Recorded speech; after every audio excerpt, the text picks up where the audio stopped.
didn't burst the pool. And we're, very gently lifting him in and out of it. And then he decided, I can clear that. It's not that high to jump. So he just ended up kind of clawing into the side of it. And every time he touches it, you're kind of like, oh, is this going to just leak onto the garden? But no, that was most of the weekend, filling up the pool manually because our hose connection's gone off. And then, just playing with a pug in a swimming pool. So living the dream, really. I mean, that sounds pretty wonderful. We have a like a little kiddie pool in the backyard for our dogs too. But it's like the hard plastic one. Yeah. And I don't love it, but like at least then I don't have to worry about them ripping it or whatever. But only the one dog will get in. The other one just thinks it's like the world's biggest bowl, like water bowl.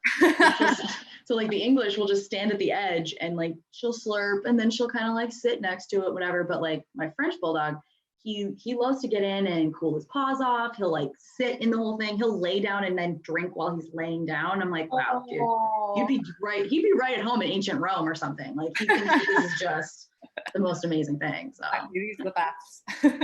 Yes, exactly.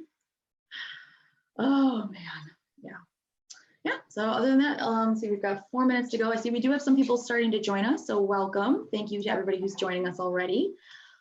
We will get started here in 4 minutes. So make sure you got a snack, bottle of water, mug of tea or coffee, whatever you're drinking today. And we will get ready to jump in right at 1 o'clock with Donna. Perfect. Yeah, you're right, man. These questions, some of these questions were great. Like I was really, I kind of forget that like not everybody's like coming off of mental burnout from the summit week. And so when I started reading these, I was like, God, man, you guys had a lot of time to think about these. And I was like, no, just not everybody's been insane, like working 6-7 day weeks for the last like 3 weeks. So yeah, no, I've been really, really impressed with the breadth of questions as well. There's some really, really good ones, and I think a lot of them are really on point in terms of can you even negotiate in the current climate? And I think that's a lot of people's questions right now. I'm teaching this skill, and is it something you can even use given the volatility in the climate? And it is something you can use. So it's really great that people have asked those questions and we can start to explore that during the call. Yeah, absolutely.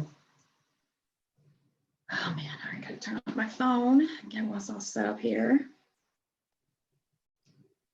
And it's kind of like the first phone check before you leave the house.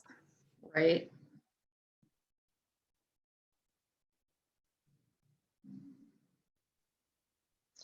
Okay. So yeah, we are good to go. Thank you for everybody who's joining us. I see we've got more people joining the chat right now. Welcome everyone. If you are just joining us and you would like to participate, I always find it very interesting to find out where everybody's joining us from. So if you'd like to let us know in the chat where you are calling in from today, we'd love to share that information. I am coming to you from Ohio. Donna, you're in Canada, but remind me where again? So I'm in Kingston, Canada. We've got Tanya, who's coming in from San Diego. Awesome. Oh, very nice. Hey, nice to meet you. I've got family that lives in San Marcos. You're on mute, but you're sorry. That's not too far from me. So okay. I know exactly where that is. Awesome. Fantastic. And we've got LA and Minnesota, I'm seeing. Very cool. Welcome everybody. And you're more than welcome to come off mute and talk to us if you'd like. We've got 2 minutes before we're going to start here. You're also more than welcome to turn your cameras on. I never get tired of seeing new faces, given that I'm still in quarantine. So, thanks everybody for showing up. Yeah, thank you so much. I see Nova in Toronto. Hello. So since you offered us to unmute, can you hear me? I'm trying a different setup.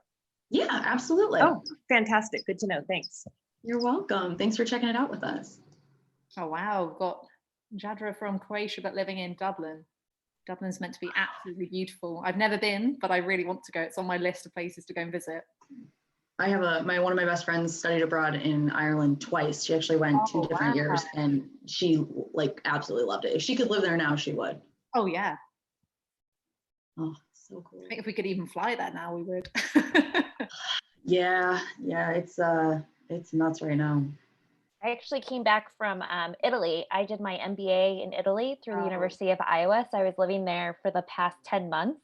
Wow. And I can say that the flight back was one of a lifetime type of experiences flying international, especially out of Italy.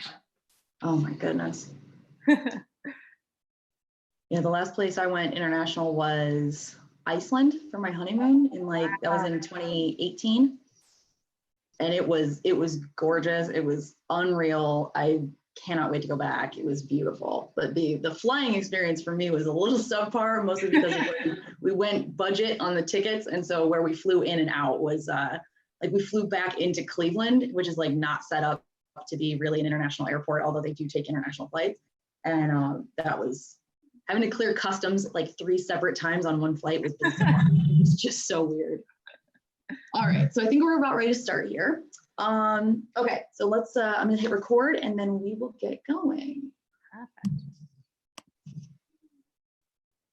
All right, ready? We're good. Okay, welcome everybody. Happy Monday. My name's Meg. I'm here from PowerToFly and I'll be your host today. I'm super excited to dig in on this topic with Donna. She's a recurring Chat and Learn guest for us and one of my absolute favorites. So you guys are all in for a absolute real treat. This is going to be really good. So for any of you who have yet to join us for maybe a previous Chat and Learn or something, I do have some quick housekeeping we're going to go through. It'll be pretty simple. And if you've been with us before, it'll be kind of repetitive. So my apologies. You are all welcome to turn on your cameras if you'd like. I'm sporting a messy bun and sweatshirt today, so please don't feel like you may be not camera ready. If you'd like to come off, turn your camera on and interact with us, you are more than welcome. We always encourage audience participation here. If you are going to come off mute to ask a question, that is awesome and highly encouraged. The only thing I will tell you is if you're going to do that, make sure that I'm going to be doing the same thing. If you're not actively speaking, put yourself on mute. That helps prevent any kind of audio distortion or, Zoom likes to focus on one person's audio. So that way everybody will be able to hear everything that's happening on the chat today. Now, we also try not to talk over other people. So if you are worried about, talking over somebody, you can always say throw something into the Zoom chat, hey, I'd like to speak next or whatever. And I'm happy to try and, kind of moderate that way and call on people if we need to. But otherwise, just use your best judgment. Try not to talk over people. If we figure out that we are, then we'll, kind of sort that out then. If you don't have audio capabilities and still want to participate, that is great. You are more than welcome to put any comments or questions that you have into the Zoom chat. If you send them to me directly, and I'm going to change my name in here, it now says PowerToFly Chat and Learn. It'll say Meg for PowerToFly. But you can message me individually, message me directly if you want to ask a question, but you want it raised anonymously for whatever reason. I'm more than happy to do that. Today is being recorded. Welcome everybody. I see your videos popping on. Thank you. Today is being recorded, so don't feel like you have to take feverish notes or anything. Everybody who is registered today, whether you're joining us for 5 minutes or you're joining us for 15 minutes or the entire time, you will all be able to get a rewatch link sent to you when the recording goes live on our website. In addition to that, we are also streaming live on YouTube right now. So if you would like to check out the recording there, you are more than welcome to, because it'll be available on our YouTube page probably about a day and a half before it's available on our website. So everybody will get a rewatch link emailed to them. And what else? I'll be putting links into the chat. So that people can get connected with Donna. If you have any kind of further questions for that, along those lines, feel free to put those into the chat. Let's see. Oh, last thing. I will be introducing our speaker, and once I introduce Donna, we'll jump into the questions. The questions are all what was pre-submitted by all of you prior to today's chat. So if what we've done is we've collected all those questions, tried to eliminate redundant ones, and we've arranged it into a conversational format. To that end, I will show you a couple slides with the questions written on them, so that way you have some idea of what's going to be asked next. So that way, if you have a question, you can volunteer it, or if you would rather save it for later in the presentation when it might fit in better with the question that's already being asked, you're more than welcome to do that as well. So as we dive right into today's topic, I want to introduce you to our speaker. Donna Hughes is the founder of Launch Negotiation. I had the immense pleasure of hosting a Chat and Learn with her earlier this year, where she similarly talked to us about negotiations, how it's a skill that can really apply anywhere in your life, and how often most of us do it in our daily lives and aren't really aware of it. And so we really need to be better and serve ourselves better about tapping into these powers that we have and these abilities and skills that you develop over the course of your life, but maybe don't think about in terms of your professional life. So without further ado, I would like to introduce Donna to all of you. Good afternoon, everyone, or I should say good morning, depending on where you are in the world. Thank you so much for joining today's PowerToFly session. The questions that have been submitted are absolutely fantastic. I'll try and get through absolutely as many as I can in today's session, but if you do have follow-up questions after today, feel free to reach out to me. I'm on Instagram at launchneg, and you can also find me, I think my email address is there, donna@launchnegotiation.com. I'm absolutely passionate about showing you that you are a negotiator, even if you don't see yourself as such, and empowering you to embrace negotiation in your life. And that's really what I'm hoping to aim from today's session. Awesome. Thank you so much, Donna. So the contact information you see for Donna here, I'm going to share that again in the chat. It'll also be displayed again at the end of the chat, but I'll keep putting it into the links into the Zoom chat. So if you guys want to connect with Donna, either email or visit her website or connect with her on Instagram, you are more than able to. I follow her, PowerToFly follows her, and it's a lovely account to follow for a lot of interesting tips, as well as where you can find out where Donna is going to be speaking next. So this is the first set of questions. If you have any interest in, you're more than welcome to, but if you want to, feel free to grab a screenshot of this slide. We have 2 slides like this that have all the questions that were pre-submitted that we'll be going over. Don't feel like you have to if you don't want to. It's just some of our type A people tend to like seeing the list of questions. I'm gonna go to the next slide now. This is our second page of questions that we're gonna try and get to. All right, screen grab them if you'd like, and then we will move on to our first question. All right, so Donna, do you have strategies for gaining confidence for effective negotiation? Absolutely. The good question is yes. Yes, I do. So this is a really great question, because for a lot of people, negotiation is really far outside your comfort zone, myself included. And so it's really important that you start to feel confident in your ability to negotiate. I know for me, one of the things that was a barrier to me seeing myself as a negotiator was I didn't really resonate with the traditional media portrayal of what a negotiator looks like. So by that, I mean, if you go to Google image search and you type in negotiation, you'll be scrolling for pages upon pages, and you'll just see the same image of a cis white suited businessman. And I'm not sure about all the callers. I can't see all your videos, but I don't know how many of you resonate with that image. I certainly don't. And so for me, it's about really taking a step back and challenging the existing assumptions I have about negotiation, about what a negotiator looks like and what negotiation even is. Often in the media, we see it portrayed in salary negotiations, and we see the type of negotiation styles being very much kind of hard bargaining, almost aggressive, and overly assertive. But really, negotiation doesn't have to be these really kind of hard conversations. It really can be an opportunity for collaboration. So in terms of kind of finding that confidence to negotiate effectively, I think it's important you take the time to see yourself as a negotiator, to redefine negotiation on your own terms. And the way I'd encourage you to do that is just think about how you define it. When you think of negotiation, are you automatically going to kind of a business setting, or are you thinking of examples of negotiations in your daily life? So for me, I view negotiation as just a conversation aimed at reaching an agreement. And if I think about my day-to-day and the negotiations I've already been part of, doing the dishes this morning, I negotiated with my partner, if I wash the dishes, you'll dry them. Negotiating what room I'm doing the Zoom call in, making sure that I can have the silence and not have interruptions during this call. Now, these might seem really trivial examples of negotiations, but when you start to recognize all the opportunities to negotiate that you have every single day, you can start to prime your mind and see that you have a lifetime of experience in negotiation. You're doing it day in, day out with your friends, with your family, even with your pets. How how effective that is, or how futile is another question. But really what I'm trying to say is, think about negotiation on your own terms. You are negotiating. And in terms of improving the confidence, if you can recognize each opportunity you have on a daily basis to negotiate, if you can prime your mind to spot opportunities for negotiation, suddenly it will bring you closer to being a comfort zone activity, where when you have these really high stakes negotiations, such as salary negotiations, you have the confidence to step forward because it's a skill you've been practicing and nurturing for weeks, years, and probably most of your lifetime. Thank you for that lovely deep dive there, Donna. That was amazing. All right, so for this next question, this person had asked, how do you assess your value to ensure you're negotiating for the appropriate amount? I absolutely love this question.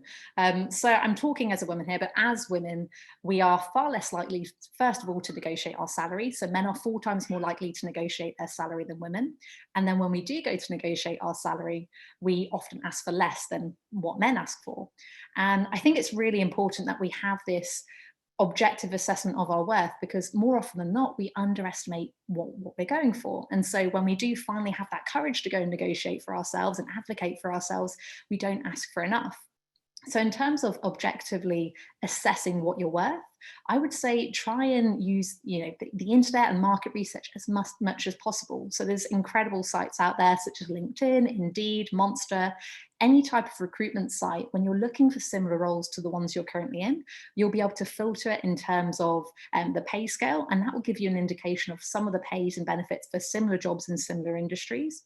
I'd also encourage you to have conversations with recruitment consultants or headhunters, because they will know the market inside out. And I would say, don't just ask them about salary, ask them the whole package. Try and understand what other benefits other companies are offering, so you can understand how you can position yourself for a negotiation. And then finally, and this is one that we really don't like to have conversations about our salary. And in all honesty, it's one of the things that kind of keeps the racial pay gap and the gender pay gap perpetuating, is we don't have transparency over what the people next to us are earning. If we did, then the conversations would be much faster, because you'd be able to say, to my left, Lucy's earning this much. But it's really important, if you can, try and have conversations with your trusted network. Try and understand people in similar industries and similar positions. If you have that relationship with anyone at your current company, try and understand their level of remuneration. And you don't have to ask them to write it down to the penny. You could put it in a salary bracket, but having that input and having that conversation can be a really good way for you to validate, this is what I'm asking for, and it is a reasonable expectation because these companies are offering it. I would also say, think outside the box. When we think of, job offers or any type of negotiations in that setting, we default to salary. And absolutely, salary is a huge component of our remuneration package. But there's also a lot more that you could negotiate as part of your package. And the priority for you in a negotiation will be different to the priority of someone in your family that might be negotiating. But think of all the aspects of your remuneration package. Have you considered ever negotiating your job title, for example, or your start date, or maybe the responsibilities that you have in your role? What about, negotiating an investment in your learning and development, or negotiating your percentage commission or bonus, healthcare benefits for you and your family, dental coverage for you and your family, company vehicle, mileage allowance, childcare support? There's an endless amount of different things that you can negotiate. And the broader you can think of this, the even better, because it means if you go to a salary negotiation and in the first instance they say, we can't offer you that salary, you've already got this list of other variables that are important to you. And I think, for a lot of people, flexibility is a hugely valuable component to their working package. And particularly in the current environment, times are, I don't need to tell you that times are changing. It's been around the world, that COVID has transformed the way that we work. And so a lot of organizations where previously requests for flexible working were denied, this is a really good opportunity to leverage the situation that's happened and say, over the last 3 months, I've worked from home and I've proven I've been able to do it effectively. Can I negotiate 1 day or 2 days a week from home going forward? So think about all these other things, all these other components that matter to you aside from salary. Salary is a big part, but it's also about making sure you're not leaving any value on the table in these discussions. And things such as flexible working can be very easy concessions for organizations, but they can mean a huge amount to your working day. It could save you childcare costs or commuting costs, a lot of different savings to be made there.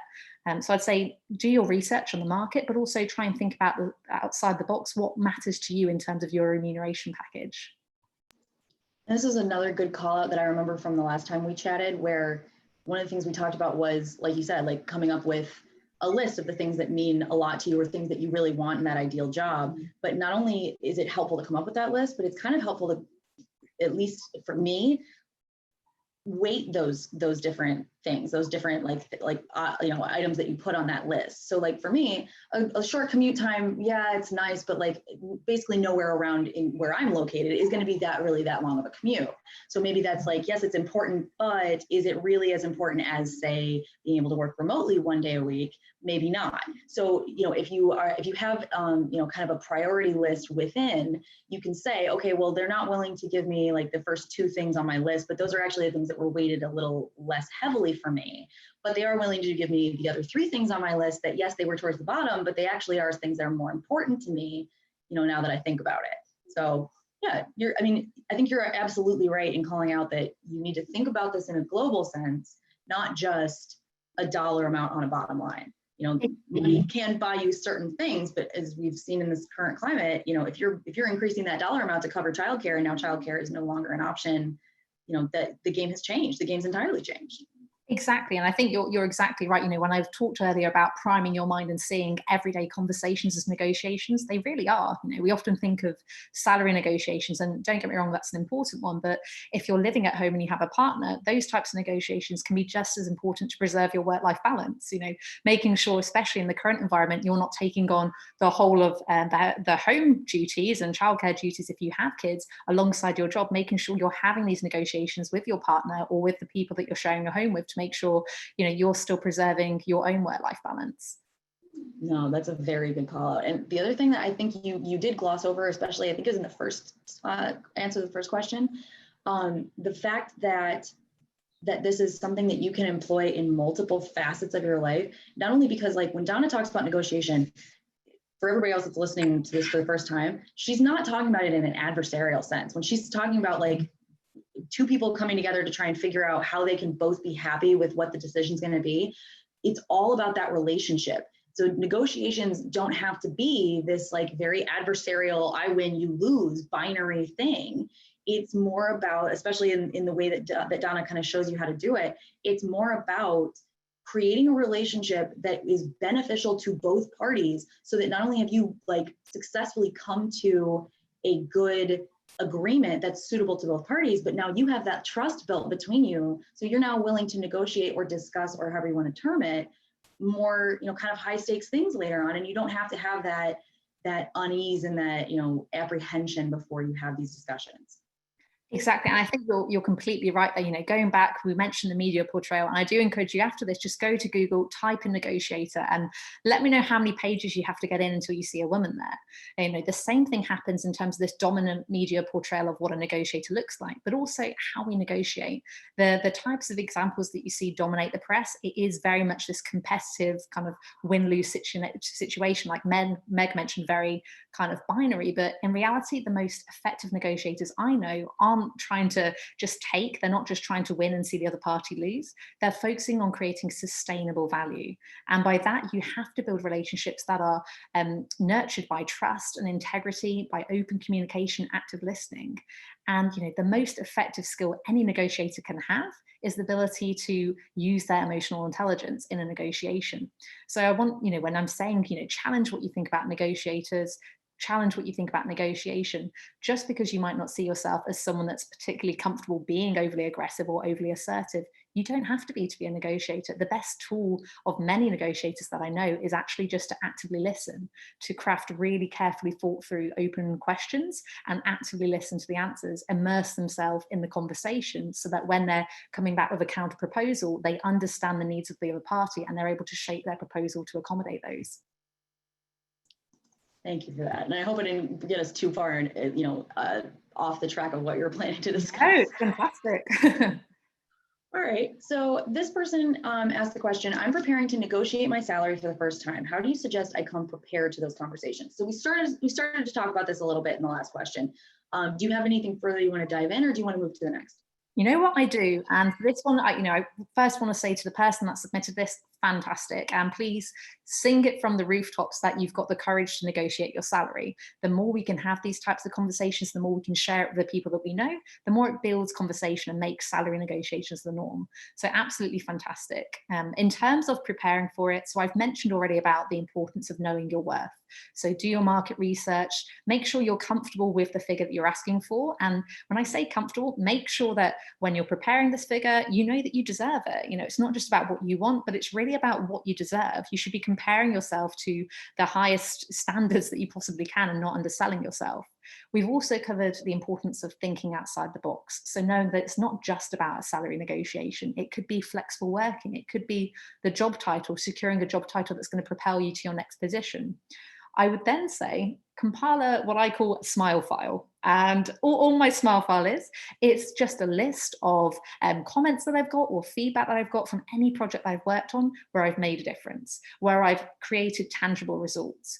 Now it's really important that we make the conscious effort to create this smile file. And when I say smile file, it's literally just a folder in my email with a smile on it. And I just send every email that I get or every positive bit of feedback into that file. The reason is we are programmed to think about and to retain negative information. You know, I'm sure I don't have to tell you, if you got 99 out of 100 on a test, the first place you'll go is to look where you lost that one mark, not to celebrate the 99 that you got right. And so you have to really make that conscious effort to record all of your accomplishments. By recording those, especially if you're in an existing organization and having a negotiation in that setting, then you have this kind of list of all the accomplishments of all the things you've added value to the organization. Once you have that, compile it in a way that, you know, kind of take your top 5 things that demonstrate how much worth you've added to that organization. Now, when you look through this smile file, think about what's important to the company you're working for. So what's contributed directly to the strategic objectives of that organization? Again, thinking about what's important to the person on the other side of the table and positioning yourself in that way will demonstrate how much value you can bring to the company and also really strengthen your ask when you're going for salary negotiations. So far we've got know your worth, think outside the box, compile a smile file, and consider their mindset. Next, I'd say when you're going for a salary negotiation, really try and determine your objective as clearly as possible.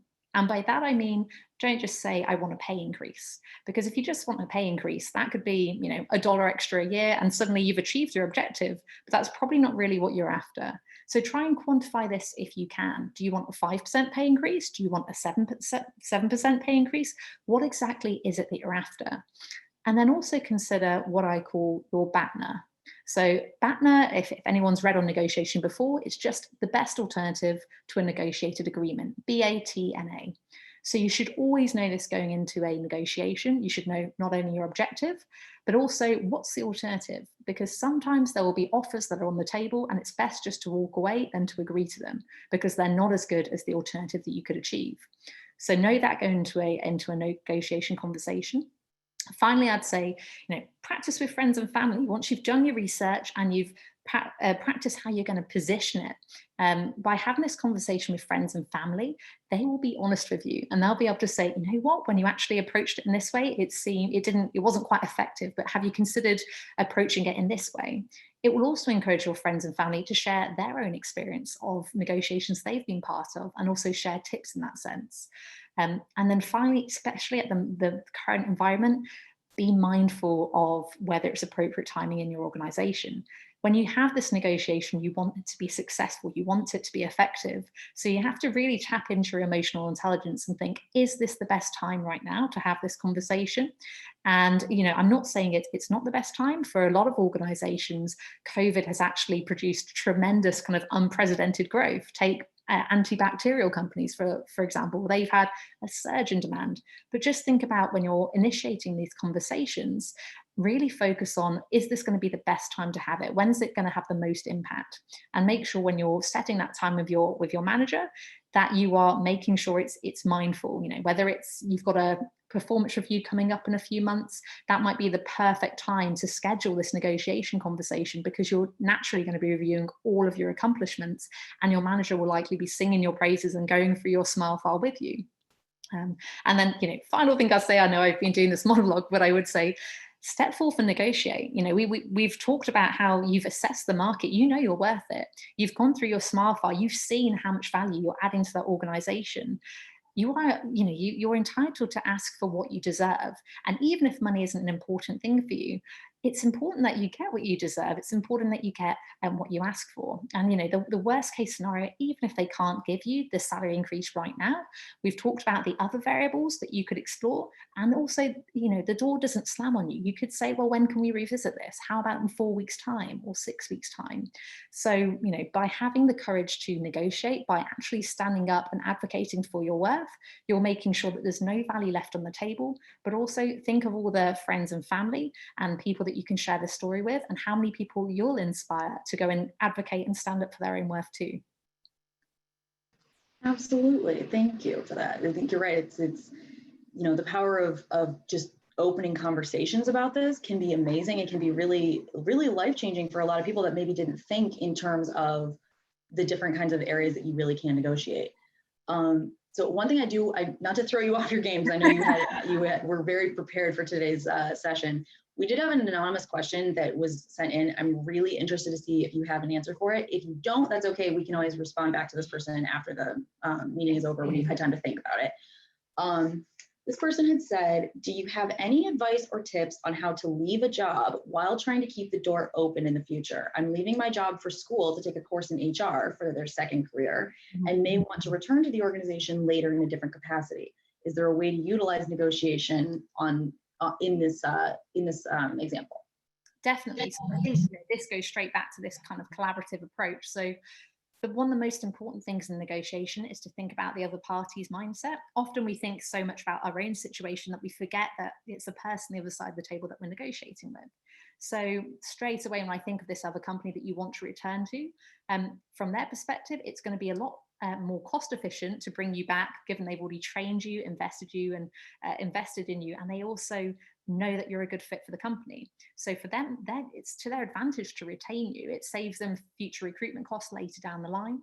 So I definitely bear that in mind. I don't know, you know, what position you're going for, if it's kind of a vertical move. I'm guessing it's probably a vertical move as opposed to a horizontal move. But I would say, again, you know, it doesn't have to be completely sever the ties once you're going for this professional development. Have you perhaps explored them even sponsoring you? Again, depending on, you know, how long you've been at this organization and the impact that you've had, there might be scope for you to say, you know, I really see my future at this organization and I would love to come back in the capacity of, you know, this role, but I feel that something I really do need to work on in the meantime is exploring this HR course. So you could, you know, potentially explore them sponsoring the course or providing, you know, a sabbatical period so that you don't have to sever that contract, but definitely, you know, have the conversation. You don't have to just hand in your notice and say it would be great to come back and work here. Have conversations with your manager before that and say, you know, I'm really looking to go and pursue this type of professional development, but I see my future at this company and I really feel like I can add this value. We talked about the smile file. That's a perfect time to compile this ahead of the conversation to demonstrate that not only do you think you're a great fit for this organization, but also other people have demonstrated too. And I would say, you know, whenever you get the chance, if someone gives you feedback in your workplace or in a, you know, any type of professional setting, ask them if they can provide recommendations on LinkedIn. It only takes a few minutes of their time, but again, that is so powerful in terms of social proof for the next time you're going for a role, or even for networking. If someone can demonstrate they did a fantastic job on this project and they're willing to advocate for you, having that on LinkedIn will be really powerful and instrumental for any career moves going forward. So definitely, I think that's a really great question. I'd say have the conversation first, and the best tactics you can use to understand the mindset of the other party, it's really simple. It's just open communication. It's nurturing an environment where you can ask open questions and you actively listen. And when I say active listening, I mean absolutely immersing yourself. You know, people give a lot of cues off with their nonverbal communication. And so when I'm saying active listening, I mean listening to the words they're saying, but also watching their body language. And you'll be able to pick up and detect from the way that they move exactly how they feel. A lot of us are very good at controlling our face, especially controlling and composing our face so we don't show emotions, but our bodies say a very different story. I'm not sure if you've ever witnessed someone in a presentation and you've been clicking a pen like they're about to cause a major scene of events, or if there's a foot tapping. Our bodies tell a different story. So I would definitely say use open communication, have this conversation with your manager, and don't be afraid to recognize the benefits you're bringing to the organization by them keeping the door open for you. Thank you. Thank you for digging into that. I know it can be a little bit difficult to take questions on the fly with hypotheticals if you haven't prepared for them specifically, but Donna's really good at this, guys. Like, seriously, she's very passionate about the fact that you can negotiate literally anything. Absolutely. Okay. So this person had asked, how do you negotiate when you're trying to get your foot in the door? Now, I think when I heard this question, I heard it in more terms of like somebody that maybe does not yet have a job offer on the table from this company. Because I've always heard it said that, you have the most bargaining power at the moment of the offer from that first company, correct? But I think that there's a lot of people that don't realize it's not like it's not a singular peak, guys. Like it's an uphill and then downhill. It's not that you have no power, that you still have a certain amount, right? Exactly. Oh, I'm not sure if it's a bit of an echo there. Exactly, Meg. I think, this is a really good question. And, the reason I'm so passionate about negotiation, the reason I'm here saying you are a negotiator and go forward and negotiate is because I never used to see myself as a negotiator. I never used to advocate for my worth. I was really good, as many women are, at advocating for members of my team. I was really good at advocating for members of my family and my friends, but I wouldn't step forward and actually negotiate and advocate for my own value. So with this question, what I really like about it is, regardless of the position you're in, regardless of the sector that you're in, there is always scope to negotiate. Now, I will be mindful, particularly given the impact of COVID, it might not be the most appropriate time right now. For example, if your organization has made pay cuts to go in and try and counter offer with salary negotiations, that might not be the most appropriate thing given the current situation. But equally, it doesn't mean negotiations are completely out the window. So I would say, regardless of whatever position you're going for, you can negotiate. And, one of the things that really drives me is seeing the statistics with people that first leave university and negotiate their salary.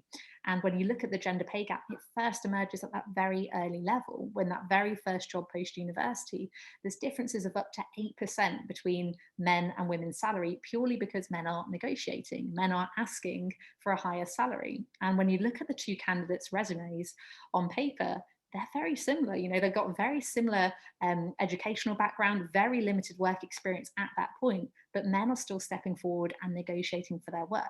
So what I really want to say is, regardless of, how much experience you have, you still have assets to provide to a company. And when a company has invested the time and effort to select you as a candidate, and when they've given you a job offer, provided that you're appropriate in your response, and I mean you're professional and you're respectful when you negotiate, they're not just going to revoke that offer.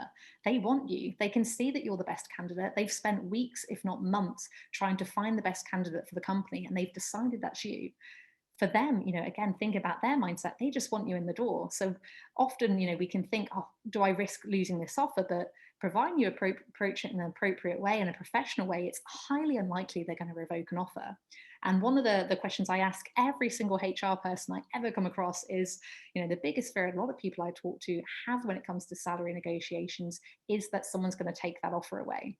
Have you ever been in that situation? And I have never heard a HR professional say to me, yes, I've revoked an offer. It just doesn't happen.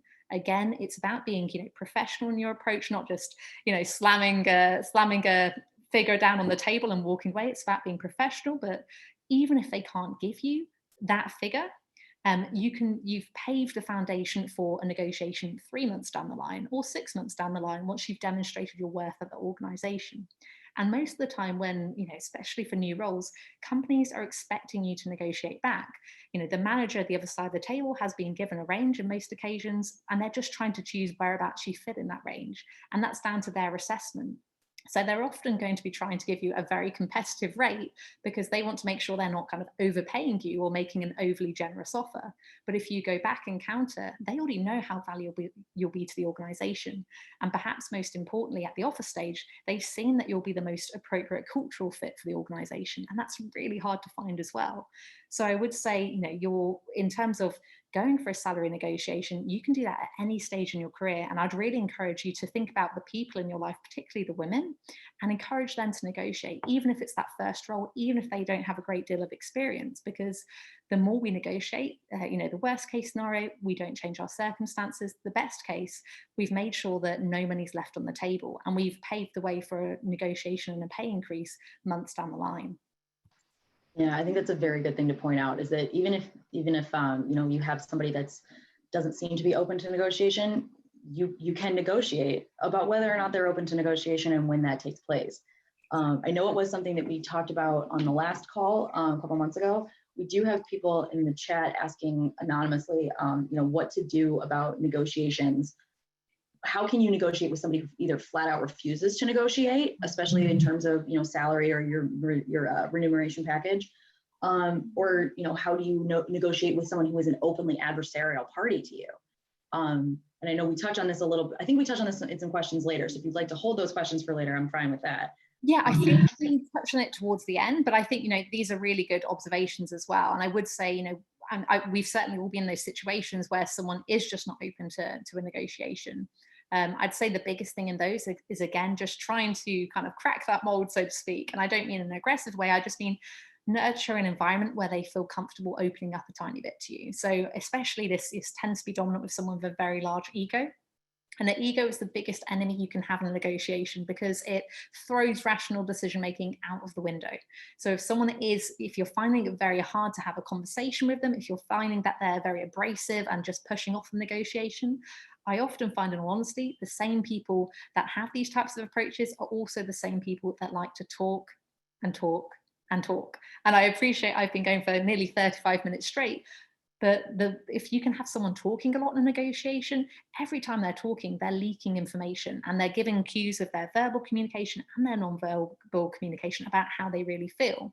So if you can think ahead of those conversations about crafting really carefully created open questions that they can't just say no to. So your how questions, your what questions, where if you can craft them, you can start to solicit that information. And then suddenly you know, they can't just say, no, I'm not talking about it. They have to give you that extra bit of information. Absolutely. All right. So for this next person, their question was, what advice would you have for someone who is entry level or intermediate in their career, but they want to negotiate during performance reviews or for a new job? So I think, yeah, we've kind of touched on this so far. I would say, you know, regardless of what stage you're in your career, you're worth this, you know, go forward and negotiate. What I would say, a trick that most of us fall upon from time to time, is we benchmark against our existing salary. So we start to think, well, I'm earning X amount, so I would like a 5% increase on that.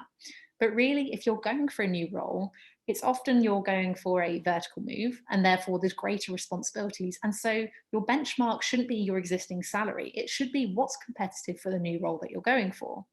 And I know certainly in some states, in the US, they've actually started to ban the question, what is your previous salary, for that exact reason, because organizations were anchoring on what people were honestly saying, you know, I was on 50,000, and say the role's going for 70,000. In that equation, a 60,000 offer looks like a fantastic 20% pay increase, but in reality, it's 10,000 below what the role should usually be paying. And so what I would say when you're planning for these negotiations, again, do your market research, have these conversations, understand what is a competitive package for the role that you're going for, and use that as your benchmark.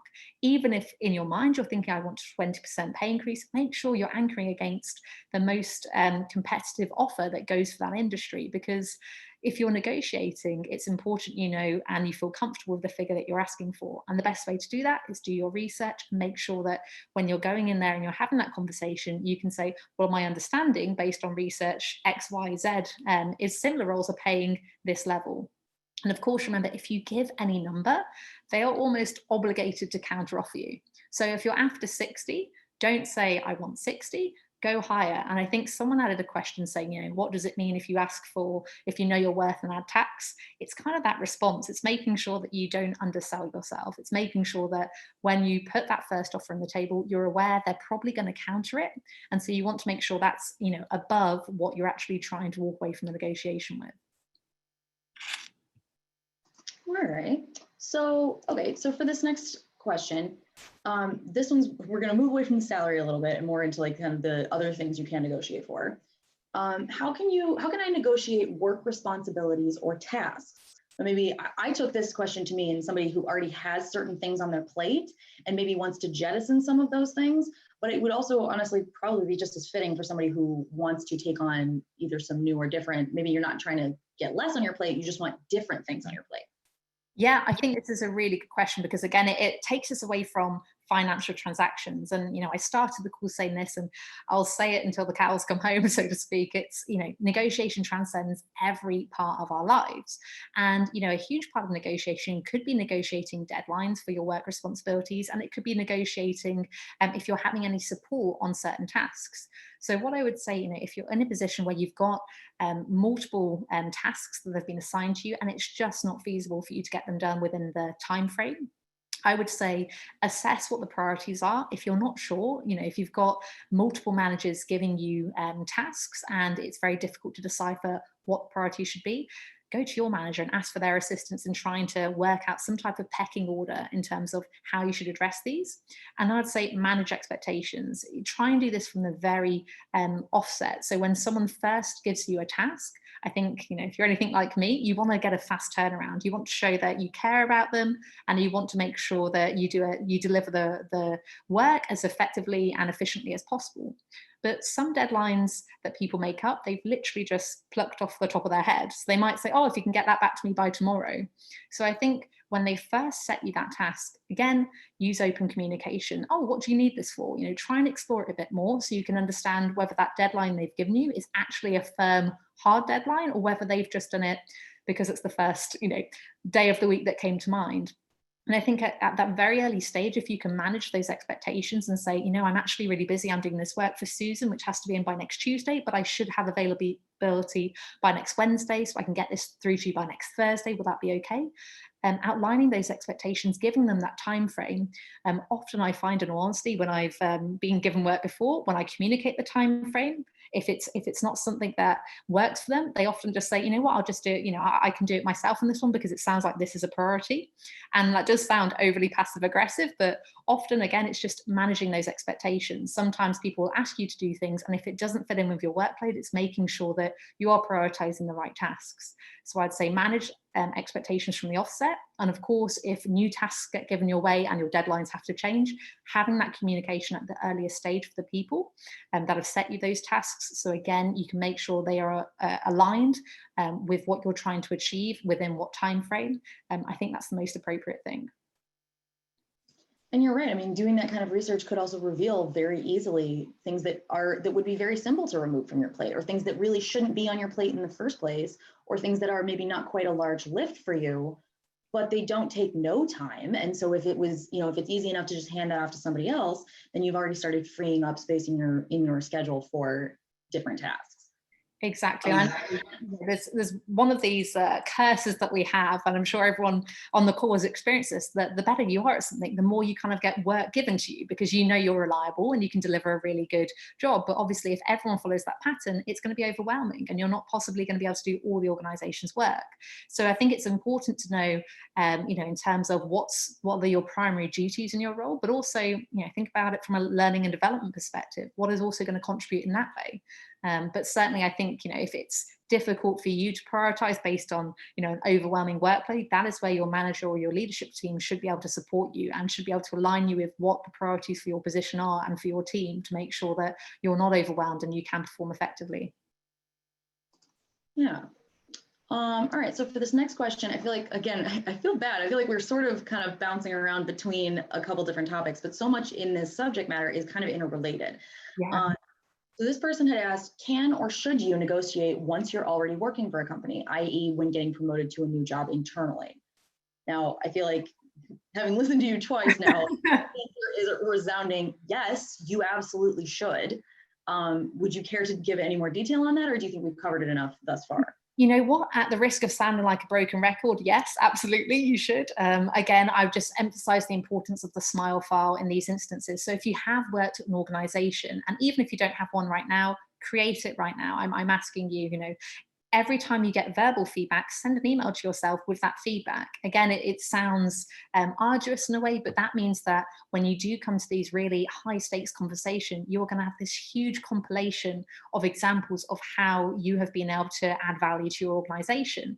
And you can also find people, if you do go to leave the organization at a later stage, you can also identify these are great people to ask for recommendations on LinkedIn, because they've already said to you what a great job you've done on a certain task. These are great people that you could approach for references. So I would say keep that smile file. Start it today if you haven't already. Encourage the other women in your life to do exactly the same. Again, we're programmed to focus on the negative feedback, not to retain the positive feedback. And definitely, regardless of what industry you're in, regardless of what job you're in, there is always scope to negotiate.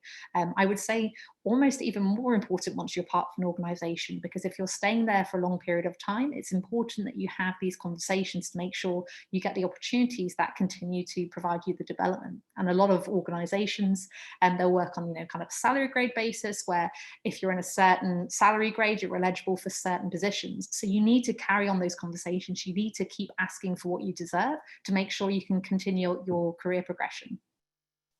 Yes, for sure. All right, so I do see we've got a bunch of people adding questions in the chat, so we are going to try and get to those as best we can. The one question that I do want to kind of touch on in case people who are maybe dialed in and not reading the chat right now, Chai2 had put a really good point asking for good resources to check about market standards on salary, saying, they said, I feel data could be easily manipulated in Glassdoor kind of sites. Mm-hmm. And that is a good thing to think about, because any large organization that compiles data like this, yes, they have access to large amounts of it, but data is very easily manipulated. And so it is important to have multiple sources for the data that you're looking at, to really look critically at the numbers that they've gathered, how they're displaying them, and even if possible, how they came by those numbers.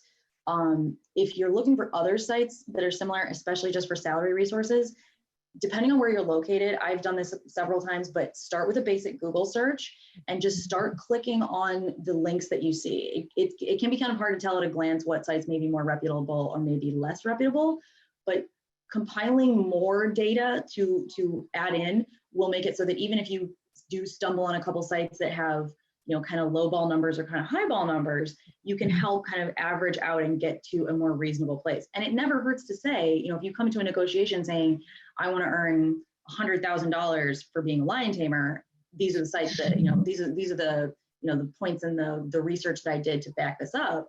That way it gives, kind of more openness to the negotiation of saying, like, here, I can provide my sources for where I looked it up. And if the person comes back and says, well, okay, well, these aren't obviously applicable because this is lion taming on Mars, not lion taming on Earth, and you have a jumping off point to keep discussing further why you think you're worth a certain amount. All right, so. Lion taming is a whole separate branch of negotiation that I'm not qualified for, I must admit. I'm purely deal with humans. I struggle with my pug, let alone with a lion. But no, I think that's a great example, Meg. And I think we really don't like having these conversations about money. We really don't. But it's so important to have, and I understand it's uncomfortable, but when you go to these networking events, and now there's been such a surge in virtual events where you can network with people from all around the world at so many different companies, that's a really good chance to have these conversations. Now, I'm not saying, you start by sending them a message saying, how much do you earn? But I mean, you could have an open conversation. You could arrange a Zoom call and just say, I'm looking at doing this. Have you ever negotiated your salary? You can have these conversations, and, don't forget the person that you're having the conversation with also bears the benefit as well, because there might be a situation where you're earning more than they are. So I think it's really important to try and have these conversations. I know they're uncomfortable, but again, it's much better to have these conversations and feel a bit uncomfortable, and then be more substantiated in your approach to negotiation, rather than sitting at your desk thinking, Derek's earning an extra 30 cents an hour than I am, just because you haven't had that conversation because it was uncomfortable.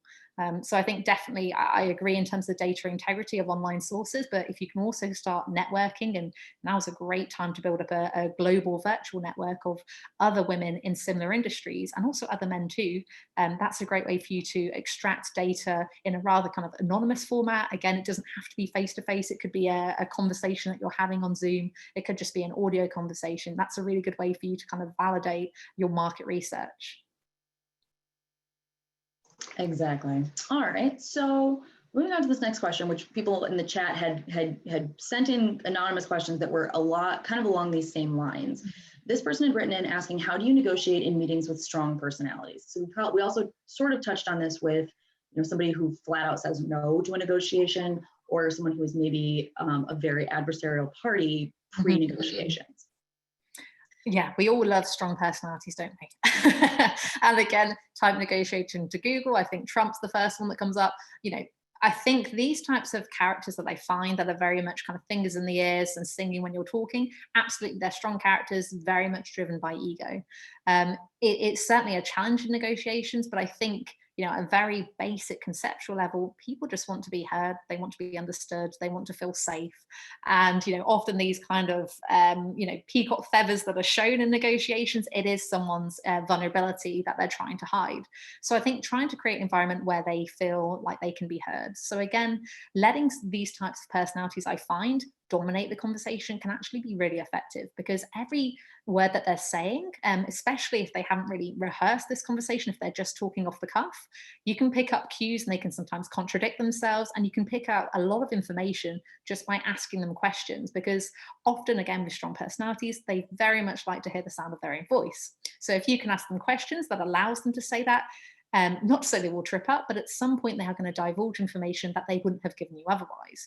And I think, you know, in a conversation, especially with strong personalities, it's important to cultivate an environment where it's very clear what your expectations are.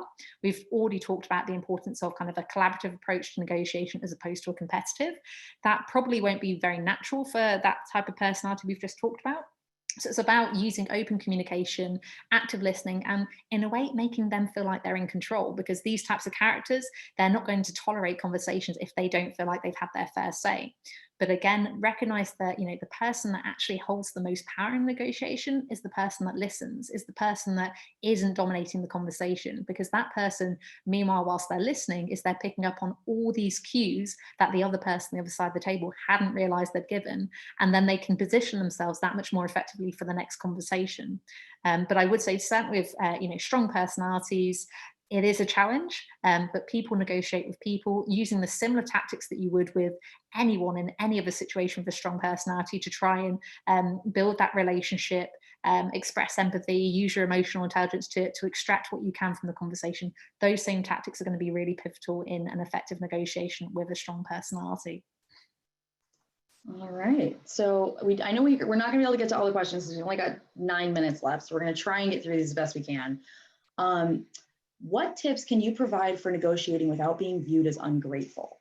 I love this question. This is fantastic, because this is a huge thing that holds us off, right? In terms of, you know, you get the job offer, you get that promotion, and you just want to shake their hand and say, thank you so much. But it, you know, you are worried about feeling ungrateful. And that is something as women that really does hold us back, often from advocating for our worth. What I would say is, it's not about just taking a negotiation. It's really generating value. If you're getting promoted to a new position, or if you're getting a new job opportunity, you are going to be a valuable asset to that organization. They're often expecting you to negotiate back. And there's certainly been instances that people have shared with me where they haven't negotiated back, and that's been fed back to them once they've joined the organization by their manager, saying, you know, I was really expecting you to come back to me and, you know, counter, and I was disappointed that you didn't stand up for yourself. You know, negotiation is a great skill to demonstrate. And it's a great way to generate value for both sides of the table. If you're a manager making an offer, you want to make sure that the offer you're giving is competitive. And so if someone just, you know, kind of snatches that off and says, thank you so much, I'll start Monday, it kind of would make that manager think, oh gosh, have I offered them too much? Did I overvalue it? Did I overvalue that individual? Have they got, you know, are they as good as I thought they were during the interview, because I thought they were going to come back and negotiate? So it's not about, you know, feeling that you might be seen as ungrateful. It's about getting what you deserve. You know, I think something that's really important to focus on is having this internal locus of control, that your actions will determine your outcomes. And so you have to ask, you know, I would love to live in a world where simply being the best person in a particular field is enough to get you a pay that reflects that. But unfortunately, that's not the case. And so you have to take these actions into your own hands. You have to ask to make sure you get not only what you want, but what you deserve. And so I completely understand that fear of feeling ungrateful. But again, imagine if it was someone that you really cared about, and if you knew if they didn't ask, they were going to forfeit a huge amount of value just for having that simple salary discussion. So don't worry about feeling ungrateful. It's an internal locus of control. Once you negotiate, once you see yourself as a negotiator, once you embrace negotiation in your life, really the world is your oyster. You'll recognize opportunities to increase your work-life balance, opportunities to increase so many different aspects of your life just through negotiating. All right, and then we did have one other person that had submitted a question. If you hit a roadblock with a non-negotiator, is there a nimble way to perhaps go above them and try to negotiate there, or is that too risky? So if you reached a roadblock with a negotiator, is there a way to kind of go above them? I think that's a really good question. I would probably want to know the particular circumstance behind it. And the reason I'm saying that is there could be a circumstance where, that individual negotiator that you're dealing with, the reason they're particularly unresponsive is they might have handed in their notice and they might be leaving next week. So obviously in those types of circumstances, absolutely, you can start exploring the succession planning and who would be best to reach out. But if it is going to be that person's going to hold the ultimate power in the negotiation and they're going to be the main person, the main interface for the organization you're dealing with for the next several years, you probably wouldn't want to risk making that move unless you're 100% sure. Again, think about your BATNA. What's your best alternative to a negotiated agreement? So if you try to go above them and it backfires, what's your plan B? Because I would kind of approach that with caution, because there is a real risk that if you try that approach and it doesn't work and the person finds out, that could really undermine any trust, any integrity that you've tried to build up, perhaps for weeks, months, or years.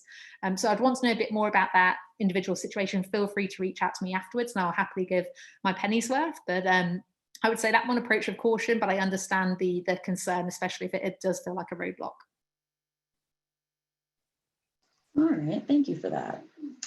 Okay, so this person's question was a little bit longer. What are effective strategies if your manager continues to push off and stall the conversation regarding your raise and promotion? I've personally been in this situation before and it was a nightmare, but I had no idea how to handle it. So this person also follows up with asking, how long should you allow the conversation to be continued before you search for a new place of work? I think this is a really great question, and we will all have that situation at one point where the manager kind of goes for the emu response of just kind of hiding, burying the head in the sand and hoping that the situation will just clear itself up. In terms of the situation, I don't know how long you've been looking. Personally, I would say there's no harm in searching for new work, especially if you can do it discreetly, because in that sense, it's only going to increase your leverage potentially to know what value other organizations are willing to offer you. And perhaps it's going to build your confidence as well. If you see this tremendous opportunity and you can see, oh, I could earn 10% more and have a more responsive manager. What I would say, similar tactics we've talked about before, emotional intelligence, active listening, open communication. Even if your manager's just saying no, try and ask questions in a way, instead of saying, can we talk about a pay increase or a salary negotiation, try and ask questions in a way such as, why can't we have this conversation? Or when can we have this conversation? So that you're getting an answer that just isn't no, where they can't just come back with that same response. I would also say, if you're in terms of the timeline for how long to wait, again, it comes down to your objective. Are you trying to get a pay increase? Is that the most important thing? Or would a job title or a promotion be just as valuable to you? Or a pay increase that's effective in 6 months' time, would that be just as valuable? Think about it ahead of going to that conversation with your manager, but try and make them feel in a position where they can open up a bit to you. Try and cultivate that environment of trust where you are listening to them, you are trying to understand their mindset. People like to feel heard, people like to feel understood. So the more you can kind of nurture them in that environment, the more likely you can get the information you need to make that decision. But certainly, personally, I wouldn't say there's any kind of downsides apart from, investing your time in applying for jobs. That's only going to increase your leverage. And whilst, I often say it's important to have these conversations before, just leaving an organization saying, well, you didn't give me that pay rise, so I'm off. If you are finding you're at a roadblock and your manager is not responsive, and I'm guessing, there's other factors that might play into this. If they're not responding to your questions, there's probably a bigger question of respect around here. I definitely, would say there's no harm in looking for work, especially if you do it discreetly. All right, so we've got 3 minutes. Do you want to try and tackle one more question? Oh, I like this. Yeah. All right. My Lucas aid, see how fast I can talk.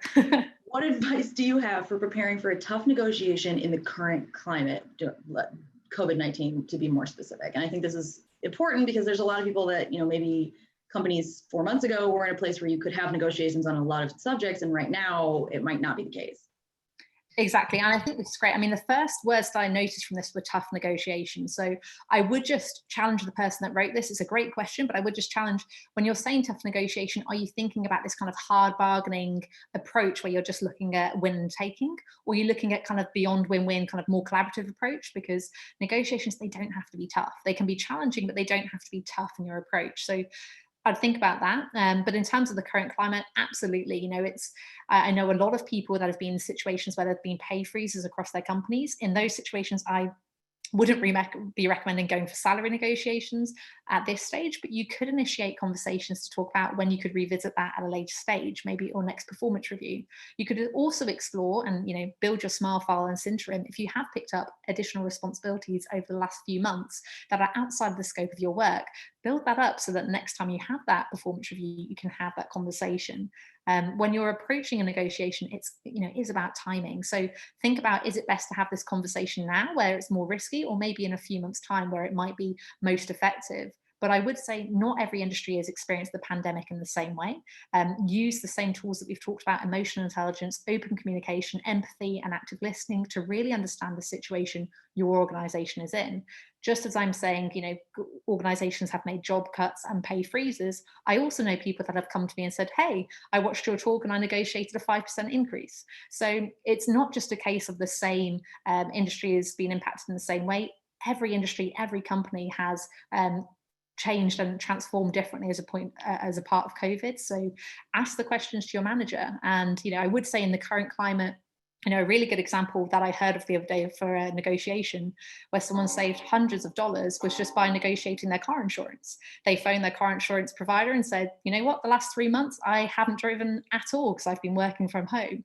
And they negotiated a several $100 saving on their car negotiation. And again, that wasn't a tough conversation. It was just presenting the facts, and they were able to generate a huge saving from it. That's a very good point. And thank you for leaving us with such amazing and really useful, tools that we can use, not only like we talked about, like not only just in your professional life, but these are also skills you can use in your personal life. Exactly. All right, everybody, that brings us to the close of our hour. It never seems like long enough, honestly. Up on the screen right now, you do see further options for you to connect with Donna. If you've got, other questions, you want to follow her on Instagram, see where else she's going to be speaking. Please go ahead and follow her there.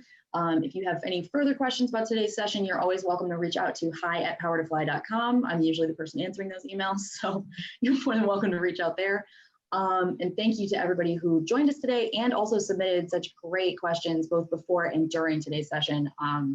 You guys always bring such energy to these chats, and really, like, this whole job does not exist without you. So thank you to our members.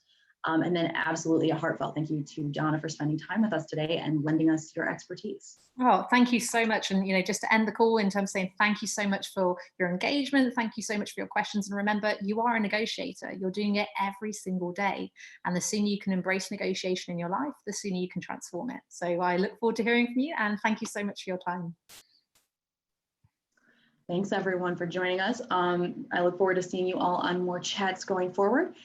Please reach out, like I said, to hi@powertofly.com if you have any questions, and check out our website. I'm going to put the link for our upcoming chats into the Zoom chat right now. We'll leave that link open for another minute or so you guys can copy down any of the links that were put in there. And I will see you guys probably sometime later this week. Bye everybody. Thanks.